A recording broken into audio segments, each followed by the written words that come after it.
Namo Buddhaya. Halo, apa kabar pemirsa Dhamma TV dimanapun Anda berada? Senang sekali saya Satna Dewi kembali menjumpai Anda tentunya dalam acara Manage Your Mind. Baik pemirsa Dhamma TV, pada kesempatan kali ini kita akan belajar dan tentunya berdiskusi dengan narasumber kita yang luar biasa, dan tentunya Anda sudah tahu siapakah beliau ini. Kita sapa dulu Bante Dhammawijayo Mahatera. Apa kabar Bante? Ya, baik-baik. Sukihoto, Namo Buddhaya. Marilah kita selalu berbahagia dengan menemukan kebijaksanaan dalam batin dan pikiran kita. Itulah jalan kebahagiaan kita bersama. Iya. Baik, pemirsa Dhamma TV, pada kesempatan kali ini kita akan membahas satu tema, yaitu Nibbana, apakah itu surga? Di semua agama, hampir semua agama itu pernah mengatakan bahwa ada suatu dimensi lain selain alam manusia ini. Gimana Bante? Sebenarnya pengertian surga menurut agama Buddha itu apa sih? Sesungguhnya begini ya, alam-alam surga itu adalah sesuai dengan kondisi, keadaan batin dan pikiran kita tiap-tiap individu di dalam dunia ini, di mana kita punya gelombang pikirannya seberapa positifnya, seberapa tingginya, seberapa lembutnya, seberapa damainya. Itulah yang menentukan kita di dalam kelanjutan hidup. Kalau kita sudah bisa menciptakan surga di dunia ini, memiliki pikiran yang selalu positif, selalu tenang, damai, dan hening dalam pikiran terus-menerus, otomatis itulah yang dikatakan kita sudah memiliki kemampuan untuk menciptakan surga yang nyata di dalam pikiran kita pribadi masing-masing. Tidak menggantungkan pada Sang Buddha lah atau guru agama manapun juga, tetapi tergantung kepandaian kita mengolah pikiran kita secara pribadi masing-masing. Marilah kita memiliki keyakinan seperti itu sehingga kita mau introspeksi, memperbaiki cara berpikir kita, bagaimana berpikir positif, bagaimana mengendalikan pikiran, bagaimana membuat kita pikiran tenang, karena itu akan menentukan surga yang nyata terciptakan di dalam dunia kita ini. Maka selanjutnya ya nanti kita bisa menjelaskan berapa tingkat surga dalam agama Buddha seperti itu sangat berbeda dengan agama yang lain. Oke, jadi sebenarnya di dalam Buddhisme itu juga percaya adanya surga ya Bante? Sesungguhnya agama Buddha itu berdasarkan apa yang Sang Buddha lihat dengan mata batinnya. Otomatis selama 49 hari Sang Buddha tidak makan, tidak tidur, masuk di dalam niroda samapati, padam secara total dari semua gejolak pikiran. Disitulah kesadaran sempurna telah dicapai. Dia menyelidiki dan menganalisa dengan jelas dan terang. Akhirnya dia tahu dengan sendirinya bahwa gelombang-gelombang pikiran itulah yang merupakan sarana pendukung. Kalau gelombangnya baik, dia masuk ke alam yang baik. Kalau gelombangnya baiknya lebih tinggi lagi, dia masuk yang lebih tinggi lagi. Kalau gelombangnya penuh dengan kedamaian, dia masuk di alam yang damai. Dengan demikian inilah yang dikatakan bahwa ini sudah terbukti oleh Sang Buddha saat itu. Demikian juga sampai saat ini juga banyak siswa-siswa Sang Buddha itu yang melatih dengan sungguh-sungguh, mereka juga bisa membuktikan, bisa melihat dan bisa mengetahui bahwa alam-alam selanjutnya itu siapa yang menentukan. Itulah yang perlu kita tegaskan. Oh, yang menentukan ini quality batin dan pikiran kita. Maka kita diminta tingkatkan quality dan batin kamu dengan banyak berbuat baik. Itulah energi yang akan membuat kamu menuju surga-surga yang lebih baik, lebih tinggi dan lebih bahagia. Kalau kamu mau lebih tinggi lagi, otomatis ada sesuatu caranya untuk mencapai yang lebih tinggi lagi. Jadi untuk mencapai alam-alam sugati atau alam-alam bahagia itu, sampai di mana kebahagiaan kita saat ini, itulah yang akan menentukan yang akan datang. Jadi bukan KTP kita. Jadi kita jangan dibohongin KTP-nya agama apa itu. Nggak ada pentingnya. Maka biarkanlah mereka ber-KTP apapun juga. Yang penting marilah kita tingkatkan bersama, quality batin dan pikiran kita lebih tinggi, lebih baik, lebih bagus, lebih indah yang sesungguhnya, bukan cuma ngomong tok. Iya, Bante. Tapi kalau kita sedang menghadapi persoalan kehidupan nih, itu tadi kan saya mendengar kata Bante memadamkan pikiran ya, benar-benar tidak berpikir ini ceritanya, baru masuk ke situ. Kalau kita masih menghadapi persoalan kehidupan Bante, apakah kemudian persoalan itu bisa terselesaikan gitu dengan kita memadamkan pikiran itu, Bante? Ya otomatis kalau kita mampu memadamkan pikirannya, istilahnya ya otomatis itu selesai. Karena kan kita istilahnya kita ada masalah. Karena masalah itu kita mempermasalahkan, dipikir terus. Kalau ada masalah, itu kan sudah umum lah masalah seperti itu. Jadi pikiran kita tidak masuk ke dalam masalah, cuma sekedar tahu, mengamatin, ya wajar lah begitu adanya. Jadi kita tidak sampai terhanyut ke dalam masalah itu. Itulah yang katakan mampu menyelesaikan dengan bisa. Arah pikiran yang menentukan. Kalau kita mengarahkan ke masalah itu, kita tidak selesai masalah kita. Asal kita hanya mengamati dan tahu saja, seolah-olah biarlah masalah itu berlalu apa adanya, tetapi kita tidak mempermasalahkan dalam pikiran kita. Disitulah yang dikatakan keheningan dan kedamaian, dengan cara bagaimana tidak perlu dipikirkan sesuatu masalah yang sesungguhnya dipermasalahkan oleh pikiran kita terus-menerus, jadilah masalah yang tidak akan pernah habis-habisnya. Kalau besok harus bayar utang di cicilan, ditunggu debt collector. Gimana Bante? Gimana Bante? Ini nyata nih. Ayo gimana? Nah ya itulah Sang Buddha sekatakan memang kalau siapapun juga yang menghutang itu pasti akan menjadi masalah mereka. Ya, atau bayar sekolah misalnya harus tepat waktu misalnya kan gimana Bante? Ya, kan itu persoalan juga ya. Itulah yang dikatakan manusia ini menjadi masalah karena masalah itu yang terus menerus. Maka dari itu Sang Buddha katakan siapapun juga yang menjadi rohaniwan, mereka seharusnya sudah tidak ada hubungan dengan materi, keuangan apapun juga. Otomatis para biku itu sebenarnya tidak pernah pusing dengan masalah apapun juga, karena memang tidak ada masalah yang dimasalahkan. Maka itu kalau kita tetap terjun sebagai masyarakat, ya itu resiko hidup.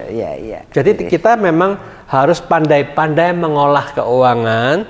Maka dari itu jangan asal mau kawin, cepet-cepet kawin, tapi belum ada persiapan apa-apa. Nah ini akhirnya ya berantakan nantinya. Itulah yang jadi masalah karena kita tidak mempersiapkan apa yang akan terjadi nantinya. Karena hidup berkeluarga itu tidak segampang yang dipikirkan. Jadi manusia yang memikirkan pokoknya yang penting enak disik. Akhirnya masalah itu akan terjadi. Itulah yang sudah umum terjadi seperti itu. Maka dengan demikian inilah yang dikatakan siapapun juga kalau sudah mempersiapkan semuanya, otomatis masalah itu sudah tidak terlalu akan terlihat. Oleh karena yang terjadi masalah ini, mereka belum siap apa-apa. Pokoknya sikat. Seperti gitu. Baik. Ya itu tadi. Jadi ya dari kehidupan biku memang sengaja meminimalis persoalan ya Bante ya. Pilihan untuk tidak menjadi berumah tangga lah. Ya itulah istilahnya memang kita harus tahu kita mau apa di dunia ini. Siapapun yang mau maju dalam spiritualnya mereka itu harus siap berkorban. Hal-hal yang dianggap dunia itu membahagiakan, tapi mereka sudah melihat itu adalah sumber penderitaan. Maka itu yang dikatakan membahagiakan kecil itu dilepas untuk menemukan kebahagiaan lebih dalam, hanya belajar menatap pikiran sedemikian rupa supaya bisa memiliki kemampuan meningkatkan kualitas batin dan pikirannya. Iya, berarti kalau kebahagiaan itu sama dengan kondisi di surga. Ada 26 surga kalau nggak salah di Budi. Itu nanti kita jelaskan ya Mati. Jadi jawab dulu. Baik pemirsa Dharma TV, penasaran dengan surga-surga yang ada di agama Buddha? Kita akan ketemu setelah yang satu ini. Baik pemirsa Dharma TV, mari kita bahas pertanyaan selanjutnya ya tentang surga di agama Buddha ini. Katanya ada 26 surga, bahkan ada 31 alam. Wow, luar biasa ini. Kita kebanyakan hanya tahu satu di sini ini ya. Dan kemudian ketika kematian tiba, kita malah nggak tahu kita mau kemana. Nah, ini di Buddhis ini dijelaskan dengan secara rinci tahapan-tahapan atau dimensi-dimensi itu. Benar ya Bante, ada 26 surga sebenarnya. Kalau dalam pengertian Buddhism. 26 surga itu memang ada di bumi kita sendiri. Tetapi Sang Buddha itu lain dari yang lain. Beliau mengatakan ada ratusan ribu lagi alam-alam bumi kehidupan. Di situ juga ada 31 surga, alam-alam kehidupan yang lain, alam-alam halus yang lain. Jadi dengan demikian ini tidak benar kalau bahwa dunia ini cuma satu saja yang ada di dunia ini yang bisa dihidupin. Sang Buddha ada kata ratusan ribu. Karena apa? Karena Sang Buddha katakan ada kumpulan bintang yang dikatakan galaksi kecil. Ada 1000 kumpulan-kumpulan bintang. Ada kumpulan bintang yang menengah. Ada 1 juta kumpulan-kumpulan bintang. Otomatis ada yang 1 miliar yang besar. Itu 1 miliar. Tiap-tiap matahari ini dia pasti ada planet-planetnya itu. Jadi planet-planet ini ada kemungkinan di antara mereka itu ada kehidupan. Jadi dengan demikian yang mana yang sesuai ada kehidupan, disitulah akan muncul kehidupan. Maka di alam 26 surga ini ternyata bukan Sang Buddha yang menentukan. Semuanya itu tergantung kita berbuat baik. Perbuatan baik dimulai dari pikiran kita. Seberapa tingkatan kebaikan itu. Kalau tingkatan yang pertama yang dia pikirkan terus-menerus, oh, aku percaya kok, aku pasti masuk surga dengan berbuat baik ini. Dia berbuat baik hanya mau surga. Ini yang dikatakan nanti masuk surga tingkat pertama. Tetapi dia ada yang berbuat baik, aku ya nggak roh kok surga ono apa nggak ono ya toh. Aku yang paling penting iki kebaikan. Pokoknya aku sudah berbuat baik, aku tidak pikir mau surga. Hanya yang ditonjolkan, aku mau berbuat baik. Ternyata pikiran ini globalnya itu ternyata di surga tingkat yang kedua.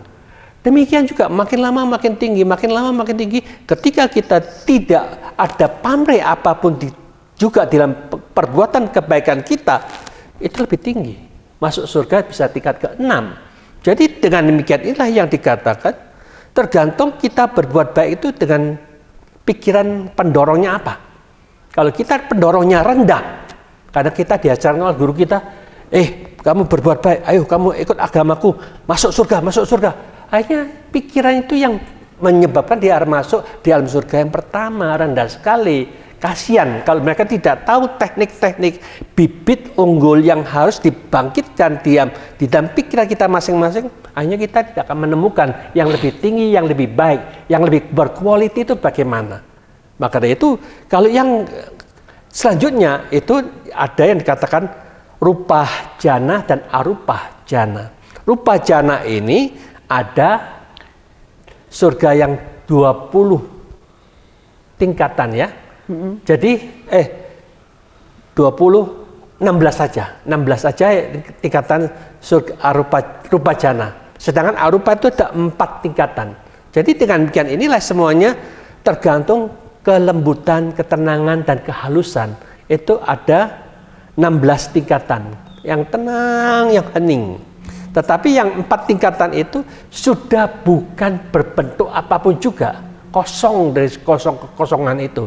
Jadi itu yang lebih tinggi lagi. Tetapi ya Sang Buddha tidak mengajarkan masuk di alam kekosongan itu. Itu terlalu lama menunggunya, nanti hanya sia-sia. Kita menunggu hanya hening, kosong dari apa-apa. Lama sekali. Jadi sangat lama dan sangat disayangkan kalau kita masuk di alam seperti itu. Maka itu kita kalau memang bisanya, Sang Buddha tekankan kalau bisa masuk di surga tingkat keempat dulu lah. Ya itu gimana ceritanya? Gimana itu di surga keempat? Surga keempat itu adalah tempat di mana calon-calon Buddha berada tinggal di sana. Ketika kita tahu calon Buddha ini sudah lahir ke bumi. Nah, kita nunut lahir ke bumi sekalian. Nah, kan gitu toh. Jadi supaya kita mengikuti apa yang akan diajarkan Sang Buddha untuk kita bisa membebaskan pikiran kita dari semua kekotoran batin, mencapai kebahagiaan yang tertinggi, gitu aja. Itu di surga keempat ya? Surga keempat. Kalau bisa tujuan kita ke situ ya, Bante? Apa? Kalau bisa tujuan kita ke situ gitu ya, ke surga keempat. Ya istilahnya bukan tujuan ke sana. Kalau bisa ya kita harus membebaskan kita dari lahir dan mati dengan menghancur leburkan kekotoran batin kita sendiri. Itulah yang berat di situ. Jadi kita ada musuh di dalam diri kita. Jadi sesungguhnya di luar diri kita Sang Buddha katakan itu bukan musuh. Musuh yang paling berat adalah kekotoran batin kita sendiri. Jadi kita agama Buddha menekankan jangan mencari musuh yang di luar. Musuh di luar kita bisa menaklukkan 1 juta, tetapi akan lebih baik kalau kita makmur menaklukkan kekotoran batin kita sendiri. Itulah pemenang yang sejati. Ya. Pengertian kalau begitu ada surga-surga yang bertingkat-tingkat secara kualitas ya kemurniannya. Sekarang ada apa sebenarnya pengertian nibbana ini, Bante? Apakah sama dengan nirwana? Ya, nibbana itu artinya padamnya semua kekotoran batin kita. Istilahnya, kita ada masalah, kita ada penderitaan, kita ada kekotoran batin dan pikiran kita. Karena kita belum mencapai nibbana. Tetapi kalau kita sudah mencapai nibbana dalam kehidupan ini, memiliki kemampuan memadamkan semua gejolak pikiran kita, tidak terpengaruh oleh pengotor-pengotor itu, disitulah yang dikatakan nibbana telah kita capai. Walaupun kita masih memiliki tubuh jasmani, tetapi arah pikiran kita tahu letaknya di mana, padamnya dari semua penderitaan dan arah mana yang membuat kita menderita. Disitulah yang diketahui akan 2 hal. Oh, kalau kita arah pikiran kita ke sini, kita menderita. Kalau arah kita sendiri, di sini letaknya memadamkan semua penderitaan. Jadi tahu 2 hal inilah yang dikatakan harus kita fokus yang mana. Kalau kita mengatakan yang kita cari golek bojo sing akeh, tambah pusing. Positif kan? Positif kan? Iya positif, tapi pusingnya amburadul. Ya toh? Si A mau gini, si B mau sini, si C. Aduh, pusing-pusing. Sehingga kan kita lihat wajar toh. Banyak orang-orang yang banyak istrinya tapi cerai. Kan masalah mereka, buat masalah. Yang buat masalah mana? Yang istrinya atau yang suaminya? Pasti ada salah satu yang merasa tidak beres ya toh? Sehingga diceraikan. Nah, itulah yang merupakan hukum kewajaran masalah dunia ini yang membuat kita menderita. Kalau kita tidak ada masalah di dalam dunia ini, tidak ada masalah dalam pikiran kita, selesailah, padamlah semua penderitaan kita. Karena tidak ada masalah apapun di sana. Itulah yang namanya kemampuan kita memadamkan semua masalah dengan tegas dan berani, karena tahu letaknya di mana. Kesadaran yang sempurna itu, disitulah letaknya bebas dari semua masalah. Nah, Bante, kalau kita mampu memadamkan keinginan di saat kita hidup nih sekarang ini, apakah itu bisa kekal, Bante? Sedangkan hari per hari itu ya pengalaman Bante aja lah. Kalau memang nibbana itu bisa dialami di saat ini, apakah itu kekal sifatnya? Sekarang begini ya, kita diminta oleh Sang Buddha itu bukan percaya ini atau percaya itu, tetapi kita diminta buktikan, karena kita ini kan hanya terdiri dari tubuh jasmani. Kalau kita mengikuti kesenangan-kesenangan ada tubuh jasmani, apakah kita mendapatkan kebahagiaan yang sesungguh-sungguhnya? Tetapi malah Sang Buddha katakan, tubuh jasmani itu yang membuat kita masalah. Ada orang yang katakan, oh kalau gitu perasaan. Aku mau cari perasaan yang menyenangkan. Golek bojo kayak timbul perasaan macam-macam. Nah, itulah dia diperbudak oleh perasaan terus-menerus. Tapi ternyata jadi masalah juga. Aku senang dengan memori kita, ingatan-ingatan kita. Aku senang dengan cara berpikir kita yang terus mikir. Akhirnya baik memori, bentuk-bentuk pikiran kita. Ternyata ini semua jadi masalah. Maka dari Sang Buddha katakan ada sesuatu di dalam kesadaran yang sentral dari inti dari kesadaran itu, disitulah padamnya semua penderitaan. Kalau kita sudah mengikuti 4 faktor ini, mana yang yang dikatakan kita bisa mendapatkan kebahagiaan? Kalau kita masuk di sini, apakah kita masih terganggu dengan semuanya ini? Kalau kita only the knower, kita bisa menjauhin dari semua permasalahan itu. Karena memang tubuh ada masalah, perasaan ada masalah, ingatan ada masalah, semua ada problem terus yang tidak pernah berhenti. Tapi kita hanya mengamati, menyadarin, oh disinilah letaknya. Kita tidak terpengaruh, tidak tergoncangkan oleh apapun juga. Disitulah yang dikatakan, siapapun yang mampu mengatasi pikirannya, jaga keseimbangan, tak tergoncang oleh apapun juga, dia akan bisa membebaskan dari semua penderitaan. Oke, kalau orang itu cuek atau ndablek, apa bisa dikatakan begitu? Ntar dulu ya, berarti jadi bahas dulu. Baik pemirsa Dharma TV, jangan kemana-mana, kita akan ketemu setelah yang satu ini. Ya, baik pemirsa Dharma TV, kita lanjutkan bahasan kita tadi mengenai apakah nibbana itu bersifat kekal. Berarti ada jenis manusia yang memang cuek gitu dengan persoalan gitu ya. Dia nggak mau ambil pusing gitu ya, mungkin bahasanya gitu ya. Atau lagi emang gue pikirin gitu, EGP gitu. Emang aku ngapain gue pikir gitu. Los aja gitu, ada lah istilah-istilah kayak gitu, Bante. Los gak rewel gitu, ada tuh. Jadi nggak mau rewel dia nggak mau ambil pusing, dan dia ya udah hidup gitu aja, sesederhana itu. Apakah itu suatu sikap hidup yang benar? Walaupun secara umum itu dianggap orang nggak benar gitu loh, Bante.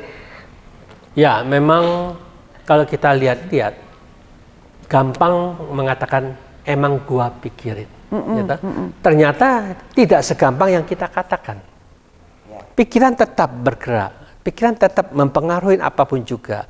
Ketika kita lapar, apakah kita emang gua pikiran kalau aku lapar? Kan dia harus memikirkan bagaimana untuk menghilangkan lapar ini toh. Dia itu pasti adalah sesuatu yang harus dia pikirkan. Tetapi kalau hanya dia sekedar ngomong, ya banyak yang ngomong seperti itu gampang. Emang gua pikirin masalah kamu. Akhirnya dia masuk kamar, ya sakno yo. Dek kan koncoku, sakno lho. Dek kan adikku tuh ya. Ya cuma gitu dia ya. Di depan kita aja ngomong seperti itu. Maka dengan demikian inilah yang dikatakan, kalau kita bisa menjaga keseimbangan batin dan pikiran, tidak terjun ikut memikirkan masalah yang di luar, yang bukan masalah kita. Memang bagus itu supaya kita bisa menjaga toh tetap seimbang, tetap tenang. Tetapi kenyataan itu tingkatan tinggi itu. Cara berpikir seperti itu tingkatan tinggi. Tetapi tidak segampang yang kita cuma ngomong tok. Nah itulah secara umum banyak yang ngomong.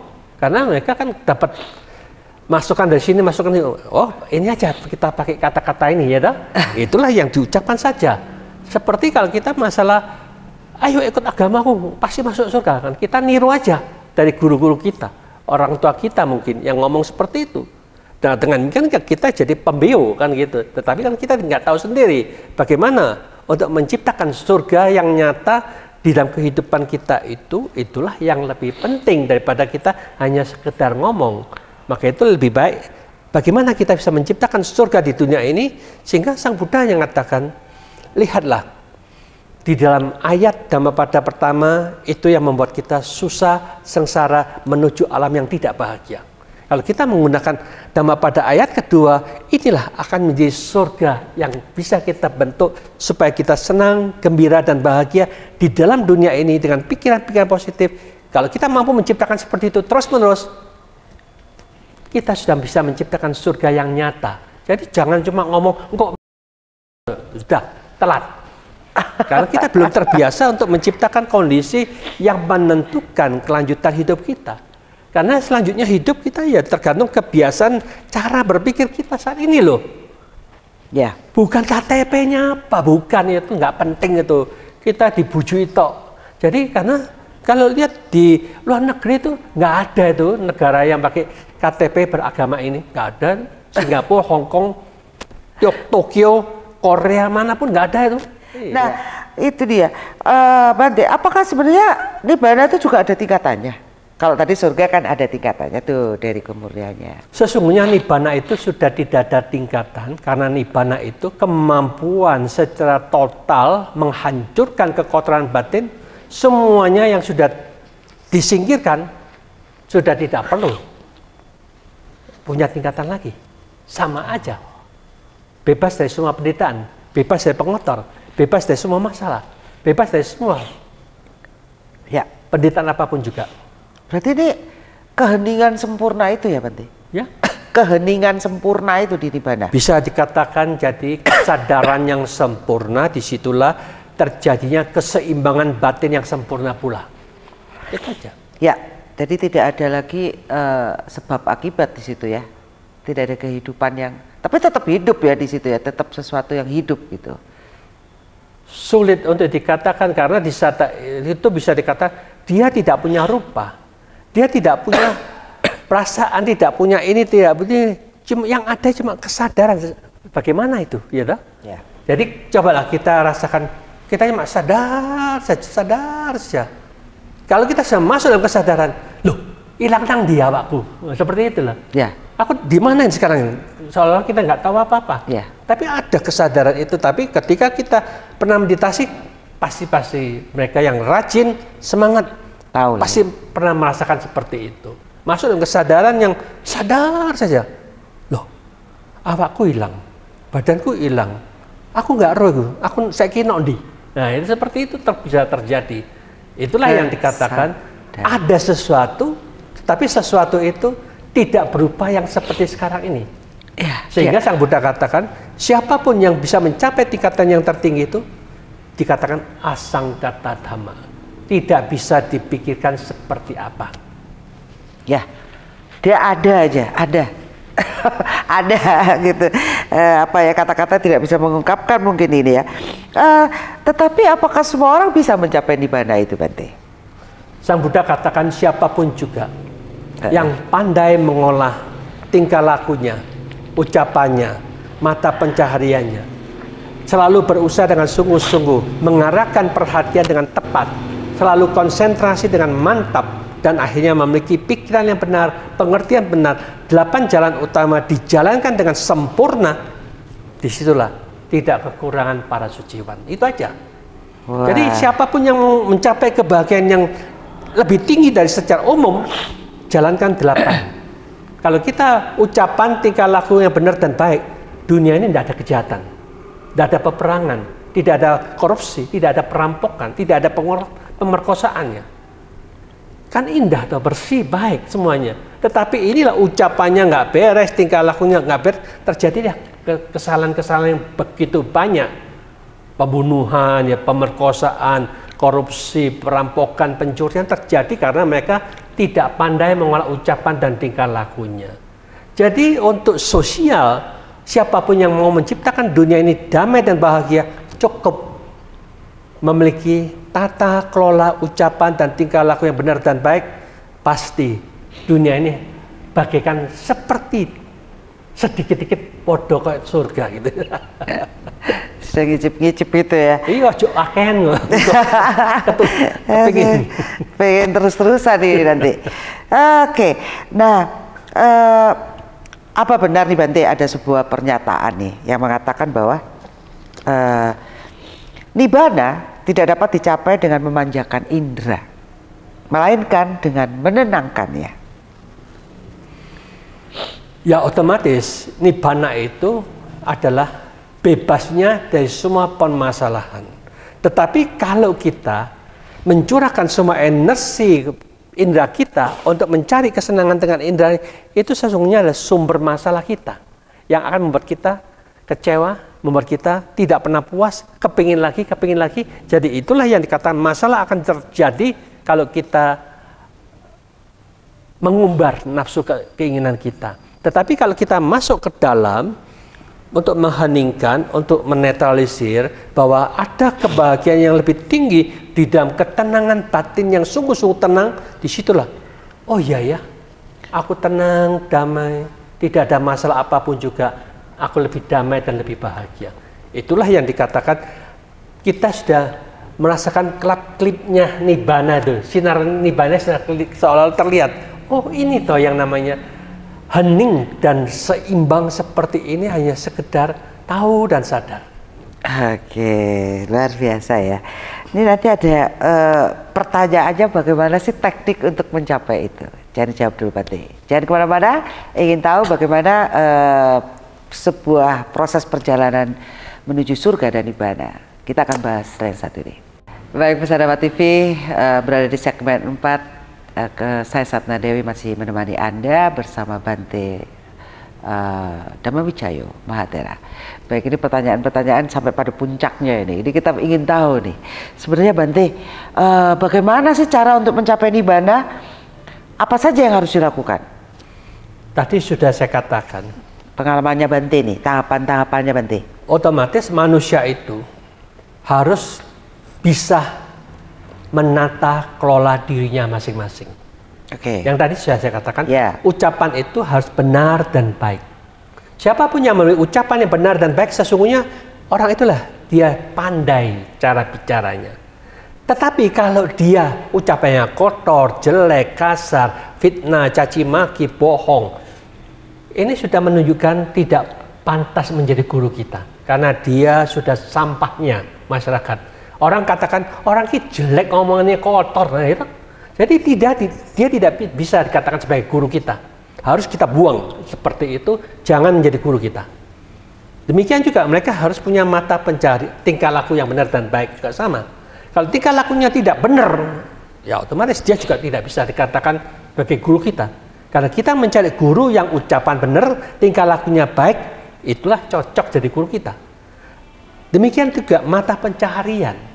Kalau kita mata pencaharian kita salah, otomatis kita juga menyusahkan banyak orang. Tetapi kalau mata pencaharian kita benar, tidak ada yang disusahkan, tidak membawa pertentangan dengan agama manapun juga. Maka dengan demikian inilah, untuk kehidupan sosial ini sangat penting kita jaga. Kalau kita mau lebih tinggi lagi, kita harus menata pola berpikir kita. Satu, harus berusaha dengan benar dan baik. Perhatian juga harus benar dan baik. Itu akan mendatangkan ketenangan dan kedamaian. Tetapi kalau kita lihat, banyak manusia itu berusaha selalu keluar. Perhatian selalu keluar. Mungkin masalah istrinya, masalah anaknya, masalah bisnisnya, masalah utang piutangnya, masalah keuangannya. Jadi terus masalah itu, masalah akhirnya membuat dia tidak tenang, kacau, gelisah, takut, cemas. Maka dari itu dikatakan, apapun yang membuat kita gelisah, takut, dan cemas itu harus disingkirkan terlebih dahulu, bahwa kita mulai sekarang masuk ke dalam. Berusaha dengan sungguh-sungguh, arahkan perhatian ini, bagaimana kita bisa fokus, tenang, dan terpusat terus-menerus. Kalau ini usaha sudah benar, perhatian sudah benar, fokus dengan nafas sudah terus-menerus, disitulah yang dikatakan kita sudah bisa memancing pikiran kita untuk konsentrasi tenang. Kalau ini terus-menerus dikembangkan, konsentrasi ketenangan itu bisa jana pertama, maju lagi nanti jana kedua, maju lagi tingkat yang sedikit, jana ketiga, jana yang keempat. Makin kuat jana keempat itu, disitulah yang dikatakan kita sudah mencapai keseimbangan batin. Ketika seimbang batin itu ada kekuatan yang super dahsyat, disinilah yang dikatakan Sang Buddha nati santi paramang sukang. Tidak ada kedamaian yang melebihi kebahagiaan. Jadi kedamaian itulah sesungguhnya kebahagiaan yang sesungguh-sungguhnya. Maka itu kalau siapapun juga bisa merasakan ini, dia sudah menemukan surga di dalam batin dan pikiran kita. Maka itu kalau kita lihat-lihat, ada di zaman-zaman dahulu ada ahli agama yang lainnya, dia katakan Tuhan ada di dalam diriku. Aku sudah menemukan Tuhan. Dia sudah menyatu dalam batinnya. Dia seolah-olah terang benderang di situ. Inilah. Tapi dikatakan salah oleh kelompok tertentu yang belum mencapai. Dibunuh. Nah, itu kasihan sekali kalau orang yang berani bicara apa adanya yang sudah dia capai malah disalahkan. Yang nggak mencapai apa-apa hanya kerja ngomong tok dikatakan benar. Jadi inilah yang dikatakan banyak orang bodoh tapi sok pinter. Orang yang sudah pinter bicara jujur malah disalahkan. Nah itulah. Maka itu kita harus tahu bahwa kalau sudah mencapai ini, ketenangan ini, kita meningkatkan lagi. Bagaimana pikiran itu arahnya kemana? Yang ini ke negatif, yang ini ke positif. Positifnya, negatifnya apa? Oh, ke arah keserakahan, oh ke arah kebencian, oh ke arah ketidaktahuan, mau kemana pikiran kita, amburadul sakar puku dewe lah. Nah itu akhirnya tidak terarah. Jadi arah yang positif itu kita harus membebaskan dari kebencian, membebaskan dari keserakahan, membebaskan dari kebodohan. Berarti kita selalu tahu dan sadar dengan sungguh-sungguh sadar untuk menemukan yang mana merupakan letaknya untuk bisa bebas dari semua penderitaan. Masuklah yang dikatakan yang ke-8. Mengerti dengan jelas ada penderitaan. Ternyata yang membuat kita menderita itu adalah kesadaran kita ini kecemplung masuk dalam penderitaan kita. Ini sebab akibat arah kita yang salah. Seperti apa yang Sang Buddha katakan, kesadaran kita sering keluar melalui kelima indera kita. Ini adalah sumber penyebab penderitaan kita.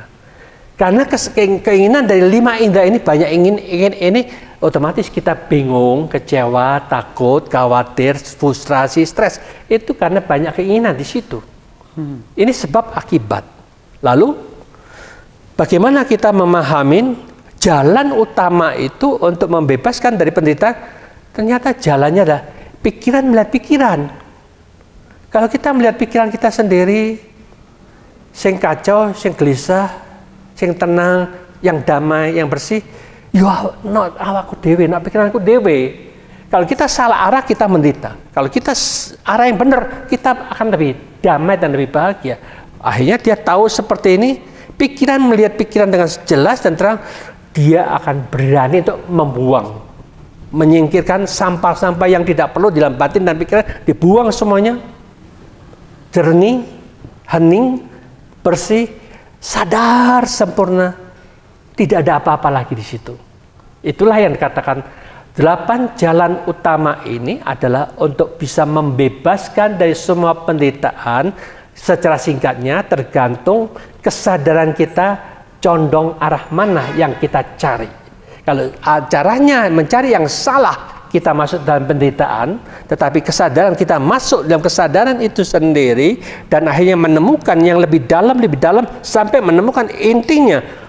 Only the knower, hanya sekedar tahu dan sadar sempurna, disitulah letaknya cara untuk memadamkan dari semua penderitaan. Dari semua ini bukan teori, tetapi harus dijalankan dan dipraktekkan sendiri untuk mereka masing-masing di rumah. Baru dia menemukan. Kalau kita hanya, wah hebat ajaran Sang Buddha hebat, tapi nggak dijalankan, nggak ada gunanya. Jadi Sang Buddha tidak meminta kita memuji dan mengagungkan kehebatan ajaran Sang Buddha, tetapi Sang Buddha meminta kita pandai-pandailah mengolah ucapan, tingkah laku, pikiran, dan kebijaksanaan dikembangkan dengan sebaik dan setinggi mungkin. Itulah cara best of the best di dalam way of life yang jelas dan terang. Itu tadi perbedaan antara surga dan nibbana ya Bante, sudah dijelaskan itu tadi ya. Baik Bante, ini waktu kita juga tinggal kurang lebih 2 menit, mungkin Bante bisa memberikan kesimpulan dari pembicaraan kita ini Bante. Silakan Bante. Sesungguhnya kita bersama-sama sudah memiliki kitab suci dalam kehidupan kita sehari-hari. Kita diminta dengan jelas dan terang bagaimana menggunakan mata kita. Kalau kita penglihatan kita membuat batin dan pikiran kita kacau, timbul nafsu, timbul kebencian, kita sudah menyimpang dari kitab suci itu. Tetapi kalau kita dengan penuh kesadaran bisa menimbulkan tetap tenang, tetap damai, tetap hening, tetap tidak tergoncangkan dengan penglihatan yang di luar itu, disitulah yang dikatakan kita sudah mendekatin ke arah kitab suci yang benar. Begitu juga kita punya telinga. Apapun yang kita dengarkan, kalau bisa membuat kita jengkel, mangkel, marah, tidak senang dengan apa ucapan itu, kita sudah menyimpang jauh dari kitab suci. Karena kitab suci itu berdasarkan bagaimana kualiti batin dan pikiran kita.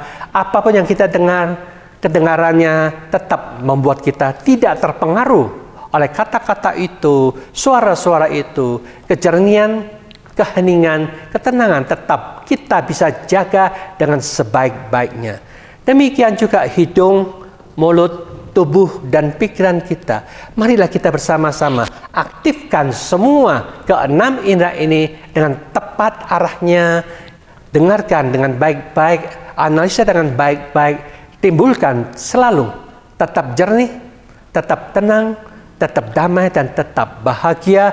Disitulah sesungguhnya inti kedamaian, keseimbangan, bebas dari semua masalah, karena kita sendirilah menciptakan itu. Ciptakanlah damai, hening, jernih, dan selalu sadar sempurna, tidak ada masalah. Itulah yang dikatakan Nibbana telah kita realisasi dalam kehidupan ini yang nyata, jelas, tegas, dan berani membuang sampah yang tidak perlu, ambil berlian, munculkan berlian di dalam diri kita masing-masing. Semoga jalan damai dan bahagia ini menjadi milik kita bersama.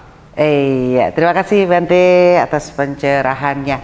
Baik, pemirsa Dhamma TV, tentunya semakin jelas apakah itu surga atau Nibbana menurut terminologi Buddhism. Saya Satna Dewi mengucapkan banyak terima kasih, dan tentunya beserta kru Dhamma TV mohon maaf jika ada salah kata pada kesempatan kali ini. Kata akhir saya, semoga semua makhluk hidup berbahagia. Sukhi Hotu Namo Buddhaya.